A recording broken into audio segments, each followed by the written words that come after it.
சென்னையில் இப்படி ஒரு இடமா? எல்லோரும் வந்தீங்கன்னா எல்லோரும் வந்துடாதீங்க, அப்புறம் இந்த இடம் நாஸ்தி ஆகிடும்.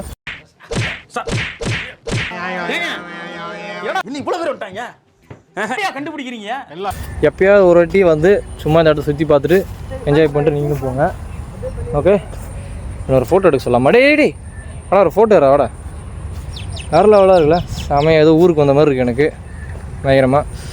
அங்கே ஒரு கிணறு இருக்குது, ஆக்சுவலி குட்டி கிணறு. அதில் எல்லோரும் கொஞ்சம் பேர் தான் குளிச்சிட்டு இருக்காங்க. அங்கே பெரிய கிணறு அங்கே இருக்குது.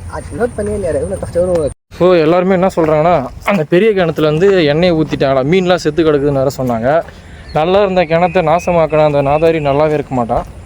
இப்போ குளிக்கிறாங்கன்றதுக்காக எண்ணெயை ஊற்றி அந்த கிணத்தையும் நாசம் ஆகிட்டான். குளிச்சிருந்தாங்க தண்ணி அங்கே தான் இருந்திருக்கும், அந்த இடமும் நல்லா இருந்திருக்கும், எல்லாருமே சந்தோஷமாக இருந்திருப்பாங்க.